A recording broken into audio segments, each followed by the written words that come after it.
Muy buenas noches, bienvenidos a esta edición de A Boca Jarro, hoy martes 20 de diciembre. Ayer se dio finalmente la reunión tan esperada, ¿no? Finalmente desde la segunda vuelta, entre el presidente Pedro Pablo Kuczynski y la candidata en ese entonces, lideresa de Fuerza Popular, Keiko Fujimori. Y claro, esa fue la primera, digamos, reunión y finalmente, de alguna manera, la que generó que también el presidente Pedro Pablo Kuczynski convoque a todas las demás fuerzas políticas. Esto continuó el día de hoy y se reunió la bancada de Acción Popular justamente con el presidente. Lo curioso nuevamente que, claro, la reunión ayer fue tras el mediador, pero el cardenal Cipriani, fue justamente en la casa del cardenal Cipriani, pero esta vez que ya había sido de manera oficial, pudiendo haber sido en Palacio de Gobierno, prefirió también el gobernante, el presidente Kuczynski, hacerla en su casa, en San Isidro. Dicho sea de paso, escuchaba también ahora unas críticas del congresista Johnny Lescano. Pero bueno, para conversar sobre esa reunión, estamos ya con el congresista de Acción Popular, Edmundo del Águila. Congresista, muy buenas noches, gracias por estar aquí. Buenas noches, Cristian. Cuéntenos un poquito, finalmente, de qué se habló. Escuché algunas declaraciones ahora del congresista Johnny Lescano que también plantearon, pero quería conocer un poco, digamos, para usted, qué tal se llevó a cabo la reunión y cuáles fueron los puntos importantes. ¿Qué se ganó con esta reunión? A ver, yo creo que fue una buena reunión porque fue la continuidad de la primera reunión que tuvimos cuando él recién iba a asumir el mandato ya oficialmente, y también con la reunión con el primer Zavala. Se hablaron de temas que tocamos en esa primera reunión y que finalmente él ya comunicó cuál era el avance, como el tema, por ejemplo, de las viviendas y el tema de la carretera marginal, que se lo planteamos en esa primera reunión.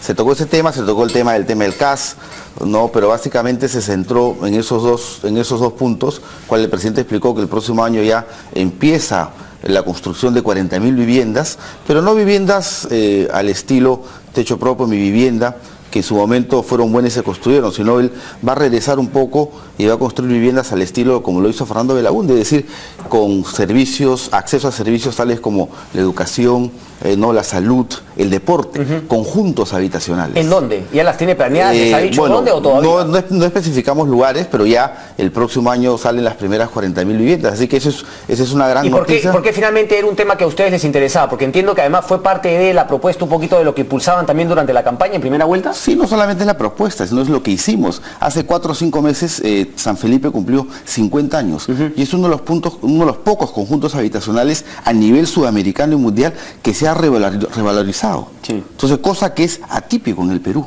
porque por lo general los grandes complejos tienden a perder valor.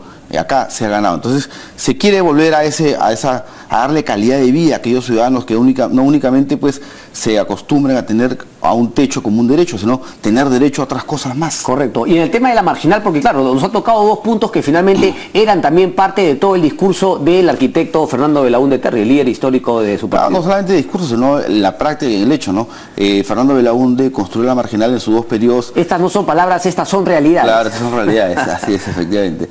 Y faltó el último tramo, que es de Puerto Copa a San Francisco, en Ayacucho. Okay. Entonces, ese tramo se ha comprometido a terminarlo, ¿no? Y la siguiente etapa sería ir de San Francisco, ponerla en conexión ya con la vía que baja de Madre de Dios, la interoceánica. Ok, ¿les dio plazo también para eso? ¿Cuándo va a estar listo? No, ya, bueno, no hemos hablado de plazos, pero ya arranca el próximo año. El próximo año es... Pero los veo muy ingenuos, también les han contado ustedes finalmente han comprado y todo muy bien. Entre buenos políticos, la palabra es bastante. Y él no únicamente lo dijo en la reunión, sino saliendo de la reunión, él lo dijo públicamente. Lo escuchamos en esa conferencia de prensa con los cinco. Yo creo que qué más que eso, pues ya más que eso ya no se podría pedir. ¿Qué otras cosas se conversaron? Y sobre todo respecto del tema político, por ejemplo, se conversó el tema de la censura, la interpelación al ministro Saavedra, la correlación de fuerza, como les gusta, ¿no?, algunos columnistas mencionar, sobre todo en la República, siempre se usa esa palabra, la correlación de fuerza en el Congreso de la República, ¿cómo se portó? ¿Hubo algo de eso o no? No, se tocó el tema muy superficialmente y rápidamente. Nosotros, en realidad, primero, él tiene que entender, y él lo sabe muy bien, cuál es la posición de Acción Popular como bancada. No, creo yo que finalmente, no el presidente, sino todo el sistema en sí, creo que está muy conforme con la participación. Así que se tocaron temas muy rápidos, pero básicamente nos centramos en esos temas. Luego en el tema del gas también, que es un tema a eso quería preguntarle, sí, porque finalmente el tema del gas, además fue una crítica dura que hizo Alfredo Barnechea en un programa hace poco, justamente hablando, también dijo, entre otras cosas, que él sentía que sobrevaloraban tremendamente al ministro de Educación, Jaime Saavedra. ¿Qué se habló respecto del gas? Bueno, en el tema del gas, básicamente salió el tema del gasoducto y justo hoy día también el ministro de Economía parece que reafirmó las palabras del presidente en el sentido de que ya consiguieron a una empresa, no a una nueva compañía que pueda adquirir lo dejado por Odebrecht, así que eso va a encaminarse nuevamente. Así que ya está, el tema del gasoducto está pero ese es uno de los temas del gas. Sí, el otro es la famosa renegociación con México respecto a la exportación del gas. Ese fue el caballito de batalla de la campaña. Indudablemente que sí. En el tema de la renegociación del precio del gas, él creo que aún no tiene las cosas claras, no está dispuesto. No, él piensa que finalmente eso se va a diluir solo por un tema de mercado, ¿no? En el cual ambas partes finalmente de acuerdo mutuo van a dejar, ¿no?, el contrato ahí en stand-by para poder renegociar nuevamente. ¿Ustedes están satisfechos con esa posición o creen que él podría ser bastante más proactivo? Yo creo que sí, debería ser más proactivo, sobre todo no por el tema de los plazos. Pero bueno, finalmente es la posición que él asume, que él va a tener que ser responsable y nosotros lo hemos dejado ahí. Pero, a ver, ¿se dio algún tipo digamos, de negociación en el buen sentido, no, digamos, no un toma y daca, sino negociación? Bueno, nosotros vamos a seguir los lineamientos, el proyecto, por ejemplo, de la reforma universitaria que ha dicho justamente la nueva ministra que va a continuar, nosotros lo apoyaríamos, pero quisiéramos ver algo más de esto. ¿Se entró a ese grado, digamos, de detalle o no? No, esto no es pues un comercio en el cual yo te doy y tú me das. Simplemente no es un comercio, es una negociación política. Pero, a ver, vamos por partes. Primero, hemos tocado temas en los cuales todos estamos de acuerdo y orientar sobre todo el tema hacia un lado razonable y lógico. Y el otro tema que se tocó, que se me estaba olvidando, es el tema de la pista número 2 del aeropuerto Jorge Chávez. Una pista que tiene capacidad, y el congresista Víctor Andrés García Belaúnde lo explicó bien, no únicamente en discursos, sino una fotografía que uno ve en la fila de aviones, caramba, si parece la avenida Jair Prado, la avenida Universitaria. Entonces una pista que tiene capacidad para 10 millones de vuelos al año, está ahorita en 18 millones de vuelos al año. Entonces todo eso finalmente hace que el Perú deje de ser una alternativa a nivel mundial de sudamericano como un posible centro, ¿no?, de distribución para distintos lados y otros países. Así que bueno, se tocó ese tema. Él también se comprometió finalmente al tema de... Sí, pero hay algo curioso, ¿no? Hay resistencia por el otro lado, así que hay que hacer el trabajo conjunto. ¿No? ¿A qué otro lado se refiere? Perdón? Bueno, al concesionario, ¿no? A Lima Aermo Partners. Sí, exacto, a la empresa alemana. Pero ellos siempre han dicho que más bien lo que les tiene que hacer es liberar los terrenos para ellos poder construir la segunda pista. Los terrenos ya están liberados, ya está todo liberado. El tema del gas que pasaba por debajo de la segunda pista también ya está liberado, pero ellos siempre encuentran un pretexto para no construir la porque no quieren invertir y quieren finalmente seguir ganando la plata que están ganando actualmente con la situación como está. Efectivamente, lo que quieren es estirar para seguir ganando con la situación como está ahora, no, y construir ya cuando ya no se puede estirar más esa cuerda. Pero miren qué curioso, porque me ha dado 2 o 3 ejemplos en los cuales uno podría decir, bueno, pues no se olvide que el actual presidente del Perú siempre ha estado vinculando al tema empresarial y siempre finalmente su corazoncito empresarial va a tirar para ese lado, en vez de él asumir como presidente una negociación mucho más dura, porque también a Lima Aermo Partners hay manera justamente por el contrato de poderlos apretar para que esa inversión avance más rápido. Bueno, eso se va a hacer un trabajo conjunto y coordinado entre el Congreso y el Ejecutivo. Pero usted no teme eso, que el presidente, digamos, esté... Porque, a ver, se lo dijo varias veces Alfredo Barnechea en campaña, que el señor Pedro Pablo Kuczynski, que era lobista, y que por eso no aseguraba que vaya a negociar en nombre de Perú como se esperaba de él. Fíjese, yo creo que el perfil o la capacidad empresarial que él pueda tener, no debería usarlo en forma, como dices tú, ventajosa, más bien justamente por la experiencia que tiene. Efectivamente, y eso es lo que se está haciendo. ¿Sienten que eso se está haciendo? Sí, fíjese, estamos a 4 meses, muchas cosas se han reorganizado, no se ha sacado el segundo gran paquete de decretos legislativos el día de hoy, así que se va avanzando de a pocos. Creo yo que ha sido una reunión bastante fructífera.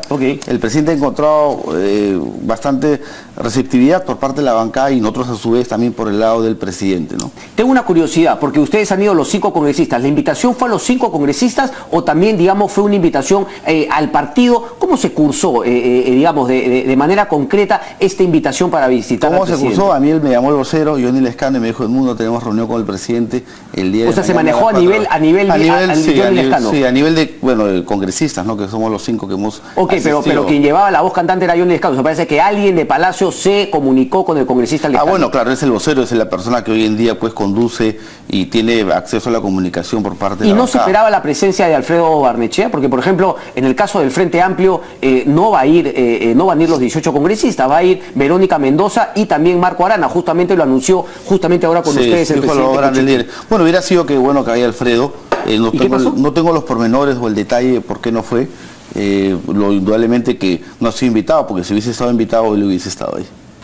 Ah, ¿no lo invitó entonces el presidente Kuczynski? Debe ser, o el presidente o los encargados de invitar. Ok.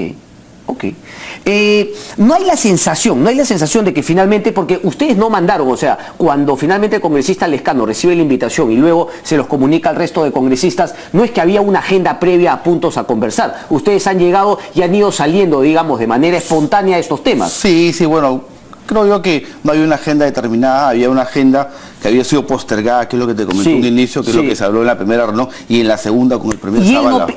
Porque son los puntos que ustedes han puesto sobre la mesa. Él, digamos, era pura receptividad. Él no planteó ningún tema sobre la mesa, no dijo, bueno, yo quisiera que me apoyen en este tema, voy a sacar estos y estos decretos, estas reformas quiero plantear. No habló de grandes reformas a nivel nacional. Bueno, ya le hemos dado las facultades, dentro de las facultades van a salir las reformas que él desea, o sea, el apoyo por el lado de la bancada ya fue. Ahora lo que toca, si quieres entenderlo así... Bueno, pero las reformas son 5 temas puntuales. Yo estoy hablando de las grandes reformas que podrían no estar incluidas dentro... Bueno, él habló mucho de impulsar el tema minero, una o dos, poner en marcha una o dos explotaciones mineras el próximo año, que permita reactivar todo ese tema económico, ¿no? Que finalmente ha tenido una pequeña contracción, así que él está en la mira de ver cuál es la que impulsa el próximo año. Coincide con el congresista Lescano cuando dijo que, bueno, ustedes nunca se van a oponer a una invitación, pero que hubiese sido lo correcto y debería empezar de alguna manera a formalizarse el presidente y hacer las reuniones donde corresponden en Palacio, dándole un toque, digamos, más de oficialidad, por así decirlo. De protocolo. También. Bueno, por el lado nuestro no había ningún inconveniente. Nosotros podemos ir al Palacio o a la casa porque no hemos ejercido presión alguna por el tema de la localía. Pero sin embargo puede que otra bancada se ejerza una presión, ya sea directamente o por un intermediario, y no lo recibe en su casa o en Palacio, sino en la casa del Cardenal, como fue el caso de Fuerza Popular. ¿Qué cree de ese punto? ¿Cree que finalmente también era cuestionable? O sea, ¿se deberían volver a repetir? ¿Las reuniones con Keiko deberían ser en casa del Cardenal?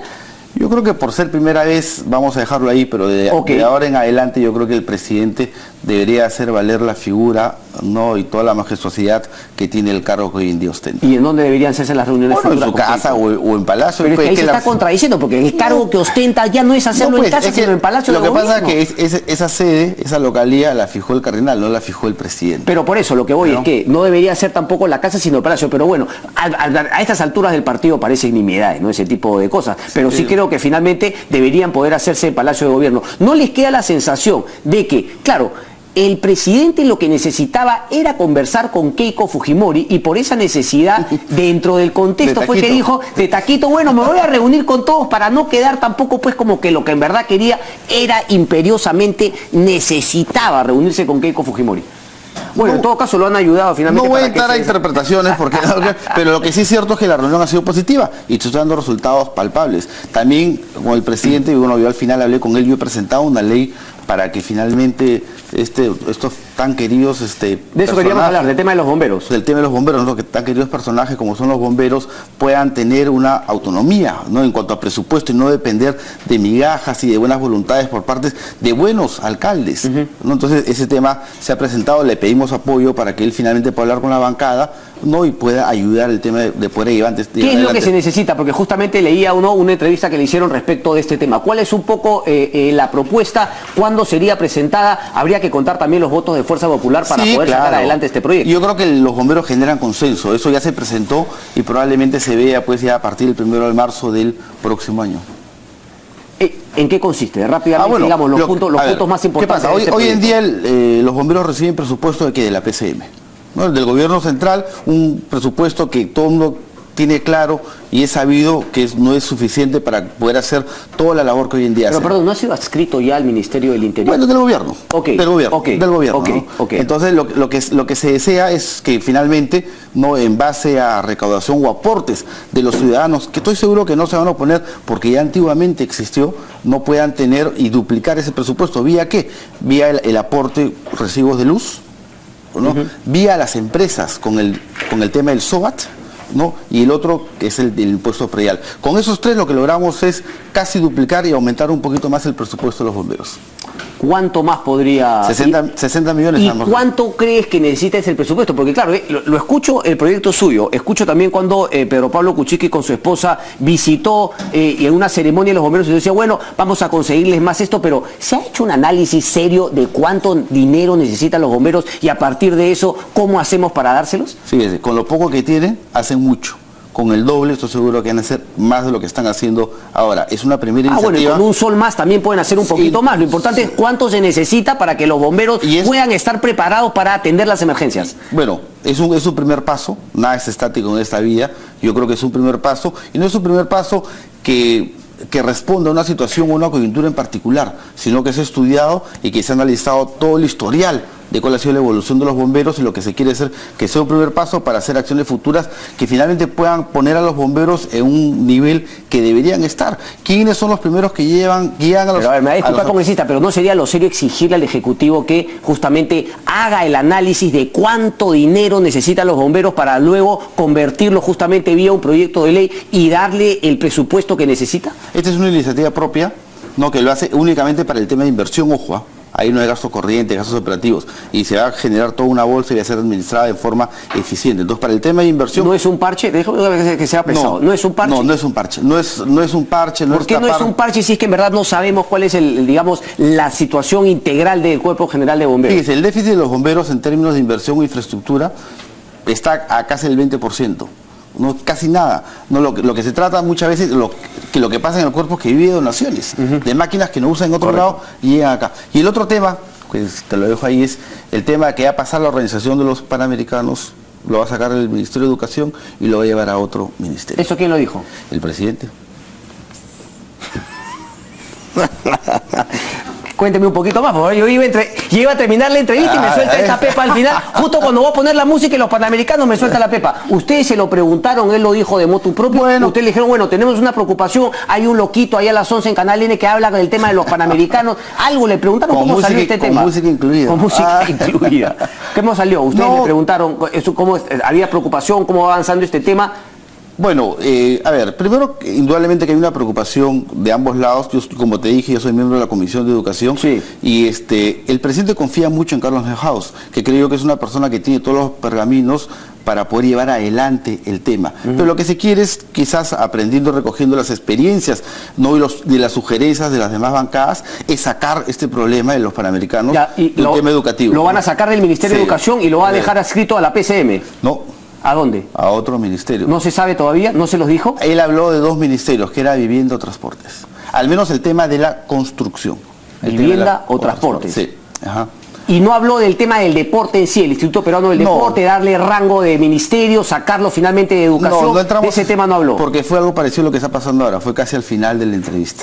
Así que ya el tiempo se acababa, teníamos que salir. Al igual que ahora, al igual que ahora. El mundo del águila, un placer como siempre. Transporte o vivienda, ¿verdad? Se dijo. Una de las dos, transporte o vivienda. Ay, mamita, si no sabes si va a transporte o vivienda, quiere decir que, bueno, está bien. ¿Algo es algo o no?